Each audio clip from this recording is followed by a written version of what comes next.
dijo el sabio Salomón, solo Veracruz es bello.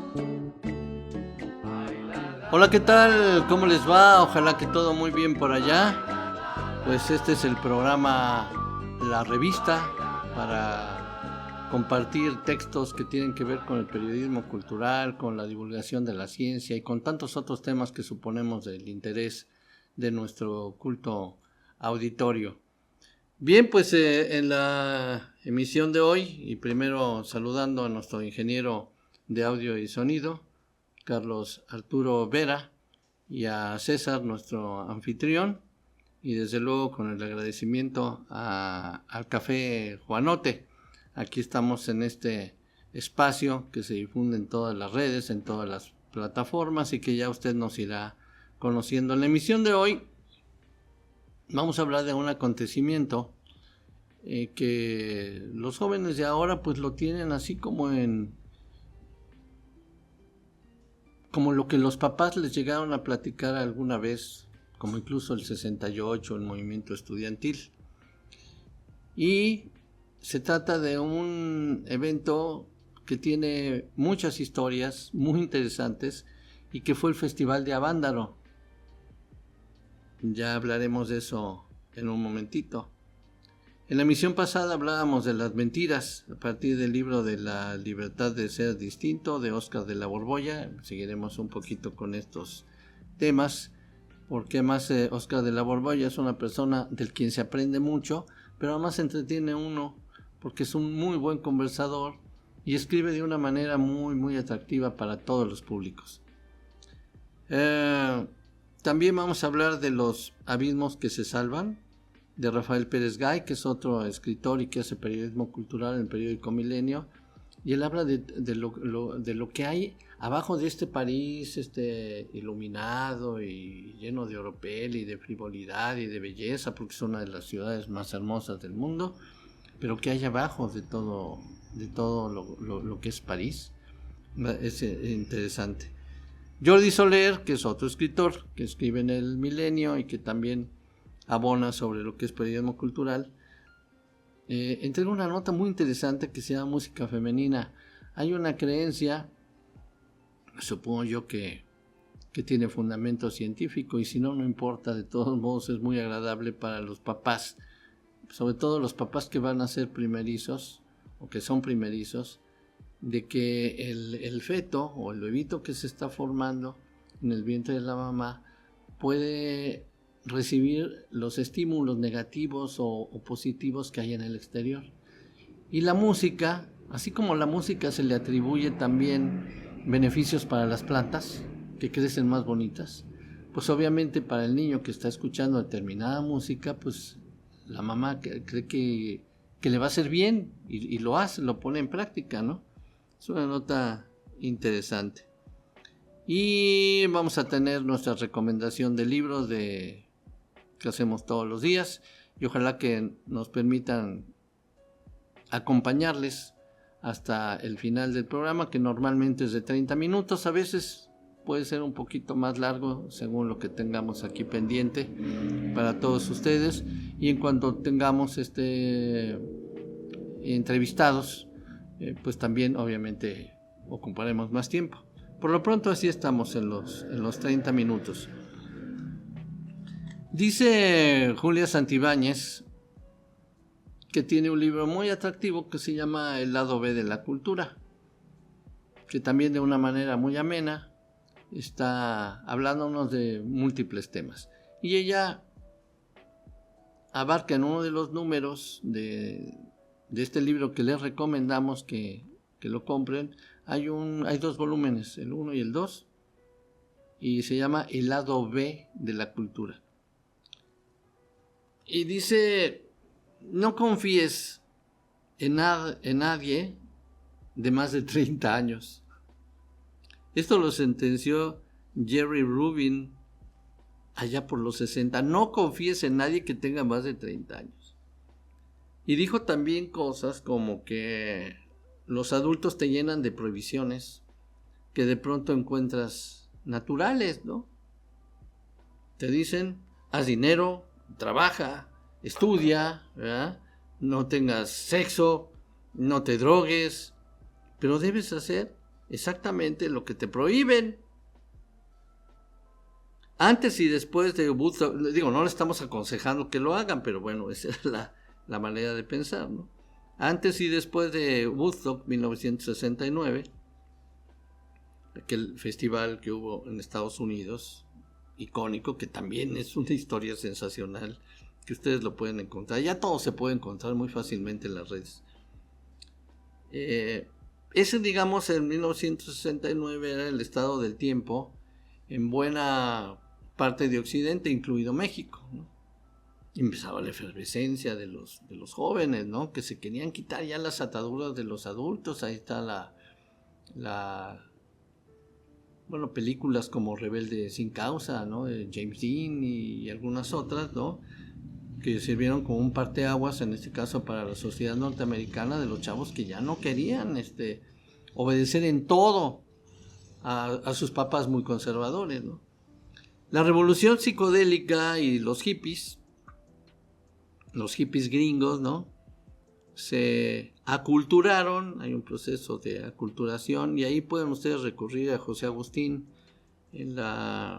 Tiene varios libros y se llama La Tragicomedia Mexicana, volumen 1, 2, va por años, de tal año a tal año, y en uno de los capítulos habla sobre la contracultura y habla de una manera más completa de todo lo que fue este proceso.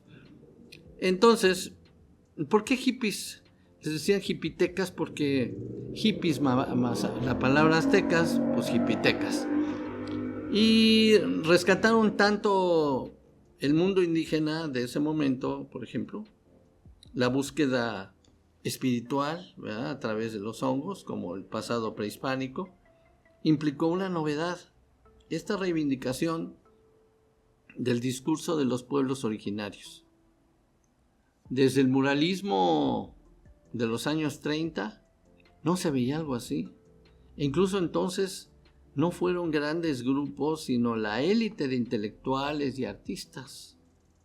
Aunque los había de clase media, la mayor parte de los hipitecas eran de zonas populares, de barrio. ¿Y cómo vestían? Pues vestían huipiles, jorongos, guaraches, collares de flores. Todavía hay algunas reminiscencias, ¿no?, de aquella época, como lo muestra la gráfica. Llevaban el pelo en perpetua enemistad con el cepillo para divertirse. Pues iban a los cafés cantantes o a oír el rock de Javier Batis allá en la Ciudad de México, en clubes nocturnos. Todo esto lo cuenta José Agustín en La Contracultura en México. Es un libro también muy, muy interesante, porque habla desde los aspectos incluso de la televisión, de los artistas, del cine que se hacía en determinada época, las costumbres, los políticos, la política, los partidos, etc. Un rasgo encomiable de aquellos jóvenes es su modo de hablar. Hoy podemos atestiguarlo pues a la distancia, en la distancia, pues pasado por el tamiz de las letras, tal como habían empezado a hacer personajes como Tintán, por ejemplo, o el Piporro en los años 50. En el lado B de la cultura, en el volumen 1, en el capítulo 40, ahí pueden conocer estos aspectos. Entonces los chicos incorporaban palabras del Spanglish y Star High, o sea, to be high en inglés. Acuñan giros juguetones del tipo azotarse. O sea, hace mucho, ya eso ya no se usa, pero decían, no te azotes que hay chayotes. ¿A poco tú sí te acuerdas, tocayo? No, pues que va. Ya es de la época de Parchís. Más o menos. Y entonces, ¿qué maestro? Así bueno, todavía ahora hacen una contracción y dicen May, ¿no? Pero antes, sí, maestro. No, maestro, ¿qué te pasa? estar en clinch, pues ya me imagino que es a lo que se refiere. Agarra tu patín, o alivianarse, ¿no? Aliviánate, César, tráete los cafés. En el volumen de relatos del Rey Criollo, un escritor de aquella época también muy, muy conocido, muy icónico, Parménides García Saldaña, autor de La Honda, junto con José Agustín y algunos otros, Gustavo Sáenz, por ejemplo, une palabras por escrito para remedar la oralidad. Me vale madres todo el imbécil que siempre, quién sabe qué tanto, no lo puedo ni decir, que transcribe tal cual frases del inglés. En Se está haciendo tarde, Final de la Laguna, una novela muy cruda de José Agustín, de unos chavos entre lancheros y ninis, ¿no? Que todavía no se acuñaba esa palabra, de chavos que solamente estaban en el placer y en los excesos, ¿no? Ahí es una obra de José Agustín, para muchos la mejor. El hondero mayor, dicen, estar camaroneando al mojo de ajo. Juegan con ¿qué vas a Querétaro? O en vez de ¿qué vas a querer?, ¿no? Y en fin, así la regla no escrita es divertirse con las palabras, convertirlas en juguete propio, de manera que también hablan al revés, en acertijo, como el lunfardo de muchos tangos, dicen topu en vez de, no puedo decir esa palabra, y así hay varias. A inicios del movimiento del 68 los hipitecas no se interesaban por las demandas estudiantiles ni a la inversa, ¿no? Para los alumnos de la UNAM, por ejemplo, y del Poli, la rebelión pacífica de aquellos estaba lejos de su planteamiento revolucionario, de su izquierda, digamos, informada. Tras la represión del 2 de octubre se acercaron ambos polos, enojados, vulnerables. Señala José Agustín que entonces se empezó a hablar de chavos de la onda, ya no hippies. Y en septiembre de 1971 ocurrió el segundo gran momento de las juventudes del país. El primero fue político, el 68, ¿no? Y el segundo, cultural, porque fue el Festival de Avándaro en el Estado de México y se planteaba como digamos, el Woodstock nacional, ¿no? Que culminaría con una carrera de autos. Eso era lo que en un principio pensaban hacer. Propuesto como una noche de rock con asistencia de unos pocos miles porque además estaba muy lejos y no era difícil llegar hasta allá. Y se transmitiría por radio. Bueno, la casi nula organización, o sea, no previeron todo lo que iba a pasar, y el lamentable sistema de sonido corrieron a cargo de los bien conectados Luis de Llano, Justino Compeán, que últimamente fue de la Federación Mexicana de Fútbol, ya un señor ya de edad, ¿no? Eduardo López Negrete, entre otros, con la venia del gobernador Carlos Jan González. Ese Carlos Jan González, bueno, hay series casi dedicadas a él, de las series de Netflix. Nadie esperó que aparecieran entre 250 y 300 mil chavos de toda clase, de alguna manera unidos por la música. Eso ya fue un escándalo para las familias bien. Y bueno, algunos de ustedes se acordarán, o por lo menos les dijeron, o alguna vez escucharon a los Duk Duks, porque eran de Durango, Duk Duks, o Three Soul in My Mind, que luego se convirtió en el Tri, la División del Norte, Tinta Blanca, hasta un total de 11 grupos. Y sí, roló de todo, pero realmente para la cantidad de excesos en los que pudieron caer en tentación los chavos, no pasó a mayores. Una chava que se quitó la ropa y fue ampliamente conocida después como la encuerada de Avándaro, Y realmente fue una unión y además una demostración de que los jóvenes sí podían acceder a este tipo de eventos de rock sin ningún peligro. O casi sin ningún peligro. Bueno, entonces se los recomiendo El lado B de la cultura de Julia Santibáñez. Y ya ven, la manera de platicar las cosas pues también está muy, muy accesible. Vamos a hacer una pausa para tomar un cafecito Juanote y regresamos. Iluminó su destello, dijo el sabio Salomón, solo Veracruz es bello. Ay, la, la, la. Ay, la, la, la. Ay, la, la, la. En la emisión pasada de la revista hablamos del libro La libertad de ser distinto de Óscar de la Borbolla y tocaba el tema de las mentiras, que todos las ocupamos de alguna manera. Hay de mentiras a mentiras, las mentiras piadosas, para no ofender a la gente, ¿no? O las mentiras que tienen que ver con aderezar una plática y hacerla más atractiva. Y él dice que como todas las cosas en el mundo, que como todas las cosas están adulteradas, el aire, el vino, los anillos de oro, pues es obligado que también las mentiras estén contaminadas, ¿no? Que sean como mentiras a medias, digamos. Esta triste verdad hizo que me esforzara, dice Óscar de la Borbolla, con erigir una mentira que fuera completa. Y le dije a una amiga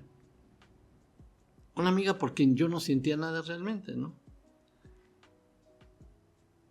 Bueno, yo le dije que estaba enamorado de ella, pero no es cierto. Y comencé a buscarla, a hablarle a todas horas, por teléfono, y hacía hasta lo imposible por mostrarle que no podía vivir sin ella. Hágame el favor, resultó más ocioso que Manuel Vázquez.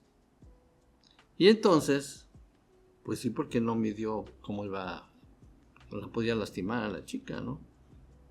Entonces la comencé a buscar.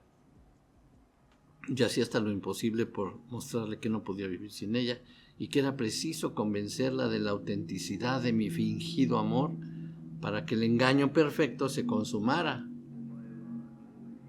Ella, por su parte, aunque desde hacía tiempo parecía quererme, pues comenzó a tratarme, no sé si por motivos de estrategia, con una total indiferencia, que incluso rayaba en el desprecio. Ándele.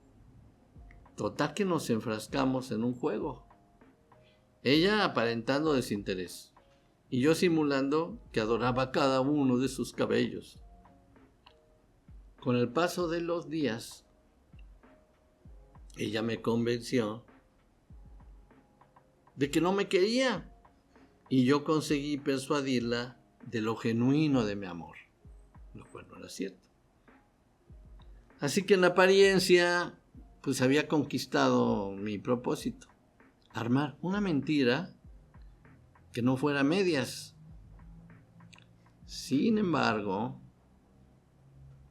una tarde me di cuenta, después de haber actuado maravillosamente mi papel de amante despreciado, de que lo había hecho a solas en mi cuarto, pues ella, que en efecto me quería, estaba pasando esa tarde con otro. Ándele.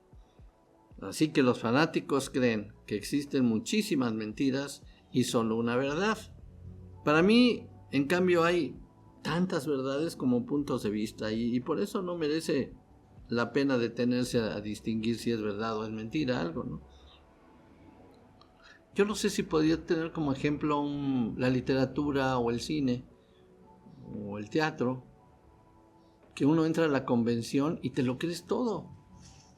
Es muy feo que te digan, pero ¿cómo lo que es pura mentira? Mira, esta película es pura mentira. Este libro que estás leyendo es pura mentira, es producto de la imagen. No le digan así como una mentira, se siente muy feo, ¿no? Es decir, pero es algo que está inventado. Sin embargo, está tan bien hecho que uno acepta como ciertas las cosas que está leyendo o que está viendo en el cine, ¿no? Entonces, bueno, hay tantas verdades como puntos de vista y por eso no merece la pena detenerse a distinguir si es verdad o es mentira algo, ¿no?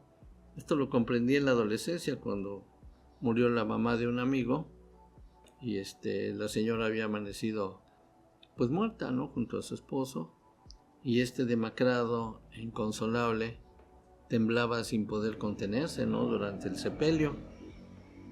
Murió por un paro cardíaco, dijo el médico secamente, y el cura se atrevió a corregirlo.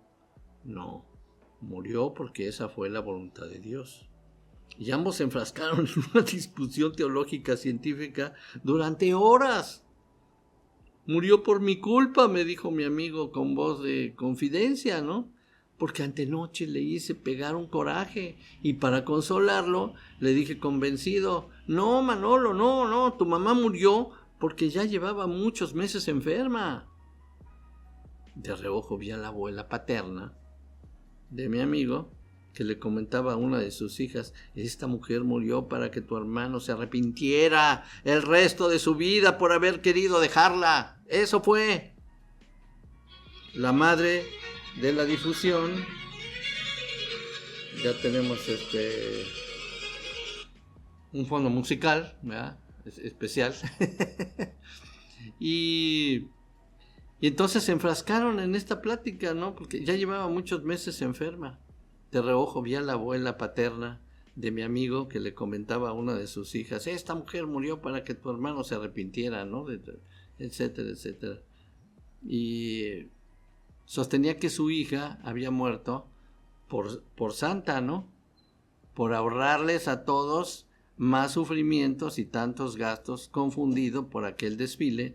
De verdad fui a la cocina a buscar un café y ahí me encontré con la empleada doméstica que gimoteaba y me dijo, ay joven, creo que confundí las medicinas. Fíjate nada más en qué terminó la cosa. La libertad de ser distinto. Óscar de la Borbolla. Regresamos en un momento. Iluminó su destello, dijo el sabio Salomón, solo Veracruz es bello. Ay, la, la, la. Ay, la, la, la. Ay, la, la, la. Bueno, continuamos aquí en la revista y ya les he comentado que Jordi Soler es uno de nuestros escritores de cabecera en los medios de comunicación donde tenemos oportunidad de platicar con la gente, como es el caso de la revista en las redes sociales, en este caso en el YouTube, y él escribe en el periódico Milenio, muy recomendable, escribe todos los lunes, y dice que el físico y otorrinolaringólogo francés Alfred Tomatis nos descubre en uno de sus ensayos la forma en que la voz de una mamá llega hasta el feto que lleva en el vientre. Cada palabra que pronuncia esta mujer produce vibraciones en su espina dorsal, ¿sí? Bueno, entonces sí hay evidencia científica, que a su vez generan ondas en el líquido amniótico en el que vive plácidamente el feto. Cada palabra que pronuncia la madre va encadenada en una larga serie de palabras dichas con su voz que tienen un sonido y una cadencia únicas, una música personal e intransferible que simbra el saco amniótico para consuelo y delicia del feto, ¿no? La vida empieza con esa música que produce la columna vertebral de la madre. Cada quien lleva en la memoria el soundtrack de su gestación y cada vez que habla esa mujer que nos trajo al mundo, algo de aquella noche uterina vibra dentro de nosotros. El pozo de esa música femenina que acompasó nuestra etapa fetal se va enlazando con la enorme diversidad de piezas musicales que escuchamos a lo largo de la vida y que nos hacen vibrar como en el origen lo hacía la espina dorsal de esa mujer. Además, ese pozo, nuestro humus musical, nos adentra en las propiedades curativas de la música que los antiguos griegos conocían y aprovechaban y tenían rigurosamente identificadas con dos términos específicos. Eutimein, que quiere decir aliviar el ánimo, y paratalpo, recibir aliento. La música nace cuando el grito se allana, se somete a tiempo y a número, dice María Zambrano en un libro que se llama El hombre y lo divino. Es la espina dorsal de la mujer la que allana, somete y vuelve música el grito, a la vez que nos señala por dónde tenemos que integrarnos en el río del tiempo. Para arropar estas consideraciones, transcribo, dice Jordi Soler, un misterioso axioma del filósofo Gastón Bachelard. Dice, hay una geometría que mide y otra que sueña. La espina dorsal femenina como instrumento musical debe apreciarse desde el punto en el que coinciden las dos geometrías, la que mide y la que sueña. Fíjate qué padre, porque es como periodismo cultural sobre un tema, digamos, pues se puede decir científico, pero con belleza, de una manera bella. Lo plantea Jordi Soler, claro, es escritor, claro, pues es poeta mexicano y además fue productor y locutor de radio a finales del siglo XX. Él ahorita radica en Barcelona. Tiene varios libros, novelas. Un día se las voy a traer completa la ficha bibliográfica, pero es la historia de su familia, que se vino de España a raíz del franquismo y se vinieron refugiados. Imagínense nada más qué historia, se vinieron refugiados a Veracruz porque les dieron a escoger entre un lugar y otro y pues dijeron de Tin Marín de Dopingüe pues a Veracruz. Y entonces se viene esta familia, pero los ubican en una región, creo que allá por los Tuxtlas, digamos que casi en medio de la nada en cuanto a lo que ellos pensaban, pues ellos estaban viviendo en Barcelona, y entonces pues hacen un núcleo de sus costumbres, de sus comidas, se relacionaban muy poco con la gente, con los aldeanos, y trabajaban para ellos, y entonces van haciendo su vida aquí y empiezan a nacer los hijos de estos que se vinieron de allá, y uno de estos niños era ya nacido en México, Jordi Soler.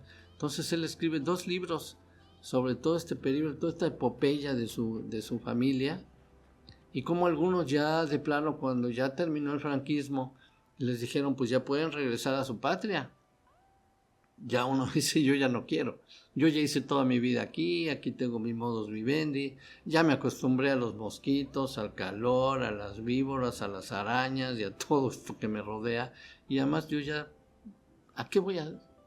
Es como cuando el descubrimiento, cuando vinieron en la conquista a Cortés y que llegaron allá a Tabasco y se encontraron a 2 indígenas, pero que no parecían indígenas, sino que algo tenían raro, y es que eran 2 españoles que habían naufragado en alguna expedición, y Guerrero era uno de ellos, y entonces uno dijo, yo ya no me quiero regresar, porque llegó Cortés y le dice, bueno, pues o vais aquí y ya nos vamos a la madre patria. Y entonces él dice, no, yo ya estoy casado, ya estaba pintado, todo pintarrajeado a la usanza de los indígenas, y ya tenía hijos indígenas, ellos ni hablaban español. Dijo, no, pues yo aquí voy. Hay un libro precioso que se llama Guerrero, de Benito Taibo, también muy muy recomendable. Regresamos en un momentito. Ilumino su destello, dijo el sabio Salomón, solo Veracruz es bello. Ay, la, la, la. Ay, la, la, la. Ay, la, la, la. Bueno, pues en esta última parte del programa La Revista vamos a la recomendación del libro Y es un libro de Cristina Rivera Garza, que es una escritora mexicana norteamericana, porque vive en la frontera, a veces de aquel lado, a veces de este lado. Y es una mujer, una excelente escritora para empezar. Y en Estados Unidos le acaban de dar el premio Pulitzer, que es a lo mejor de los textos que tienen que ver con el periodismo. Y lo que pasa es que ella hizo un libro que se llama El invencible verano de Liliana. Liliana es su hermana mayor, que hace 30 años fue secuestrada y asesinada. El crimen ha quedado impune a pesar de que se sabe quién fue, su novio. Y ese novio desapareció y nunca se encontró. Entonces ella como que tenía esa deuda, ¿no?, con su hermana, de esclarecer un poquito lo que había pasado, o mucho lo que había pasado a pesar del tiempo. Y entonces empieza a recorrer juzgados y oficinas del área de justicia para encontrar el expediente y cómo estaba el expediente consignado y por qué la impunidad, por qué no se había podido atrapar al muchacho, al asesino. Ellos vivían en Toluca y era un muchacho un poco bueno para nada, ¿no? Eso sí, guapo, atlético, ¿no? Y siempre acá tirando rostro y todo, como dicen. Y ella era una chava inteligente, muy sensible, muy guapa, y empezaron a tener una relación. Y poco a poco, como suele suceder cuando el muchacho es machista, pues empezó a deteriorar y empezó a violentarla y a gritarle y la metió en un rollo como de terrorismo, ¿no? De terrorismo verbal. Y entonces pues ya desapareció. Entonces Cristina con una amiga se dedican a recorrer las oficinas para ver qué encontraron, qué podían encontrar de esta historia, ¿no? Y en el transcurso del libro intercalado está el diario de esta muchacha, de Liliana, y habla de su novio, de que lo quería, y habla también de cuando ya le daba miedo estar con él. Entonces es un libro muy, muy recomendable, muy, muy emotivo, y que tiene que ver con el periodismo. Y bueno, por ese libro le dieron el Pulitzer a Cristina Rivera Garza. El invencible verano de Liliana. Muy bien, pues muchas gracias por su atención. Qué bueno que estuvimos juntos y esperamos contar con su atención en el próximo programa de la revista. Estamos en todas las redes sociales. Y muchas gracias aquí a Carlos Arturo, nuestro ingeniero de video y de audio, a César, nuestro anfitrión. Y muchas gracias a Café Juanote. Soy Carlos Romano, hasta la próxima.